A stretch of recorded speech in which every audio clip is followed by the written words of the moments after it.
Soul Garden. Why does every guy cheat on you? Trust me, I know. How come girls always call you their friend? I can tell you. We'll talk about your strengths and we'll talk about emotions. Secrets of Birthdays, now live for purchase. Check out yours at secretsofbirthdays.com.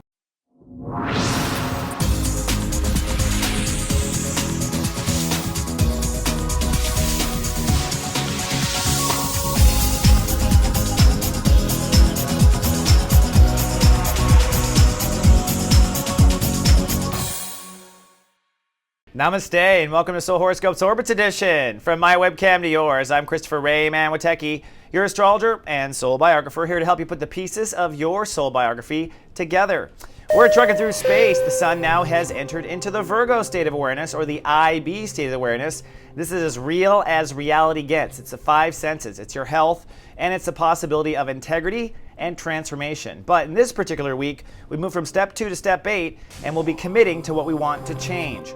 Looking at the moon starts in Aries, then shifts to Taurus for a couple of days, where there'll be a soul pyramid in Earth, then Gemini for 3 days. That's going to be a little insane. And then Cancer at the end of the week, where the moon will cross the grand square that we have going on. The signs most affected by this are Aries, Libra, Taurus, Scorpio, Gemini, Sagittarius, and the Cancer, Capricorn spectrum is affected indeed. Now, looking at Mr. Orbits, man.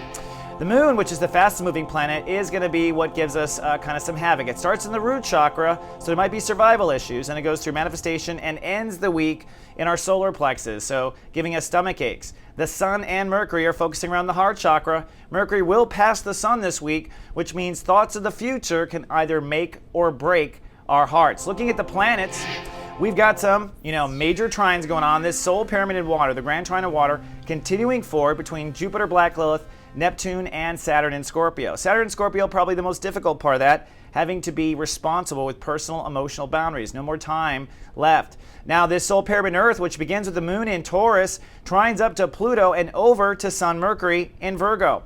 This means that as soon as you update your emotional life, you'll see your actual physical life start to change immediately. But not change too much. That's because we're in an all stop down with the grand square or grand cross, however you want to look at it, which is technically triggered by Venus in Libra. Venus in Libra is pushing for justice to be served here on the planet, and that's struggling against ego. So it's ego versus justice, kind of a classic battle on Earth. And of course, Jupiter, our emotions, opposing Pluto and Capricorn, the rules. So emotions versus rules, ego versus justice. This pretty much holds the traffic up on Earth. Nothing's going to change for a while, at least not in business plans, etc. Probably until after Labor Day weekend. And this grand cross or grand square is really the reason why. You can see here the moon will cross through Cancer at the end of the week. That's where it crosses that grand square again and crosses Mars and Jupiter. So leading up to Lightcast Day next week.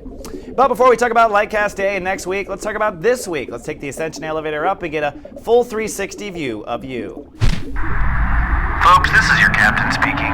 We realize you have a choice in the astrologers you choose to fly with, and we'd just like to thank you for flying with Christopher Witecki. Hello Scorpios and Scorpio risings, and welcome to 33,000 feet for a bird's eye view of you. Well, the sun has shifted into Virgo. That changes what we focus on. In the last 30 days, you worked on career and legacy decisions. Now for the next 30, you'll work on social life and your belonging to the world, where you feel like you belong. And Scorpios are rather nitpicky about where they belong. You use Virgo energy to manage this state of awareness. So you're very detailed and very precise. I think that's part of your Scorpio precision. In other stories, Saturn is saying time to end the warfares around the world with whomever you're at war with or have been at war with. Saturn at 6 degrees means it's time to, lose the battle to win the war or whatever. This is usually fighting with yourself, frankly, but a lot of times when we fight with ourselves, it turns into fighting with other people. So you'll find that one does lead to peace in the next, and that's the Saturn story. And then Uranus in Aries says it's time to innovate your reality. That's how you step in the moment. That's your lifestyle, and it's causing a lot of friction if you don't. So a lot of pressure for Scorpios and Scorpio risings to change their health or change their immediate life reality. Now, as we start off here in chapter 1, we move into the context part of this consciousness. That's the first decan of I belong, the context in which you see yourself in. So do you see yourself as a white collar worker, green collar worker, Where are you in the room? Are you the pink elephant? This is our context consciousness. It's the part of our psychic side that can map out a room with our eyes closed. And this is where you're going to be really focusing on this week is, where do I really not feel like I belong, or where's my context off? I've been looking at this the wrong way, so to speak. So it's a reframing. Now looking at the planets with the sun in Virgo, we move from step 2 to step 8 this week. That's really emotional Sunday, and ending the following week with decisions and what you want to cut away from in the world or in society. This is you dropping titles, dropping friends, dropping things your heart doesn't feel like it belongs with anymore. Mercury is going to cross the sun. That means thoughts will begin to seek the future this week. So this week you're really future focused, and we no longer want to think about the past. I think we're all feeling the year coming to an end. Now Jupiter in Cancer is still wreaking havoc. It's forcing an expansion of beliefs. So you are learning as you go, really, about yourself.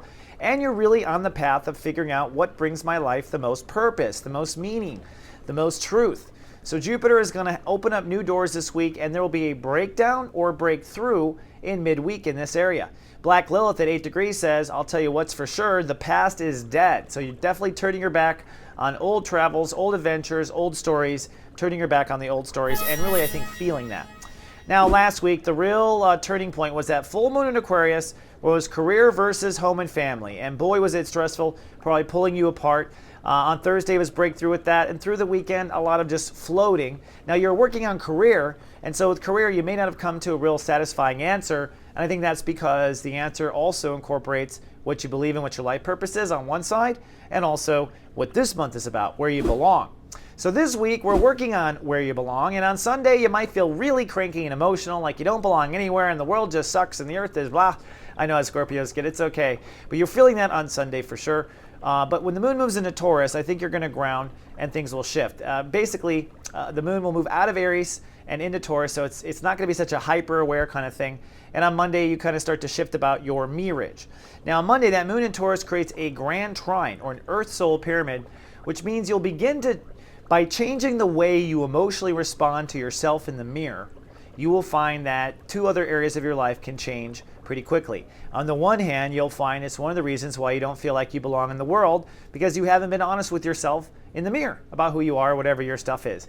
On the other, Pluto in Capricorn is all about your thoughts, and so you've been programmed to think a certain way, but when you allow yourself to respond emotionally different to yourself, you'll find you think a new way and you see yourself different in the world. So a lot of deep private processing, really this whole week, but Monday especially. On Tuesday, there's quantum breakdown. Breakdowns in 2 areas. On the one hand, a breakdown in your reputation. You might have a friend say something stupid or go too far, or something backfire at work, which causes some sort of political issue. So some sort of fire there. But Jupiter in Cancer also means some sort of crisis in your beliefs or life purpose question. So both of those kind of go down. And the moon is in Gemini at this point. So you are very sensitive and hyper aware of all your boundaries. It really is a trigger happy, hard time, I think, on Tuesday for the Scorpio. So everyone else needs to stay away from the Scorpio. Let's give you guys some space.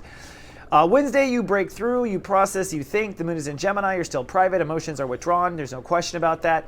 But Thursday, the sun comes out again. I think you'll be feeling like going back out in the world. Venus rules a day. If you had a conflict in the world, if you had a political nightmare, you'll find that on Thursday, that starts shoring up, and emotionally, you're less vulnerable. Then on Friday, things come out from the vulnerability and get kind of, what's the word I'm looking for, philosophical. The moon in Cancer will go over and shift over that Black Lilith and Jupiter. And so the whole question of what's my life purpose and all that comes up. It probably puts you in a bit of a paralyzation over the weekend. So you might feel paralyzed. You can't do anything. The triggering is the emotions over life purpose. The question is, where do I belong in the world? But really, it's that grand square, that grand cross that's really putting you into that frozen point. And don't worry. The question is, where do you belong in the world? But on Saturday, the question to end the week is, where do you don't belong? And that's where we really are in chapter 1 is, what do we want to go? So probably by Saturday, making some decisions of friendships that might be ending. Maybe you're going to quit the PTA. Maybe you're going to pull out of a virtual poker game. All that sort of thing. It's just, I just don't feel I belong in these pools anymore. So on Saturday, making a decision of what social belonging context will go. I'm not going to see myself as the little guy or the nice guy that finishes last or any of these contexts that we subscribe to. You're really stepping out of that context, but I'm sure there's a laundry list of people, places, and things that are going to probably go with it. Now, grounding back to Earth, Scorpio, if you need to jumpstart your heart, I'm really good at this. In 90 minutes on webcam, I take 9 students and we get back into your heart. We figure out what's blocking your heart, and we get your heart pumping again. That's your inner child wanting to play. Also, if you want to get a little deeper and step into your inner wizard, I've got Lightcast Bootcamp. This is a 6-week, actually 7-week course that happens on Sundays, where I help people step into manifestation and focus their intentions. 80% of my class will manifest. And if you're really short on time, how about Jumpstart Lightcasting? This is a quick little video you can download for $14.95, and in an hour and a half, this video walks you through your Lightcast report card and help you step into your own manifestation. All these are available at soulmart.me, and I thank you in advance for checking them out. They do keep me on the air and keep things going. All right, that's all I have for this week. I will see you in 7 days. Try to hang in there. Don't let that grand square hold you up. Until next week, good love be.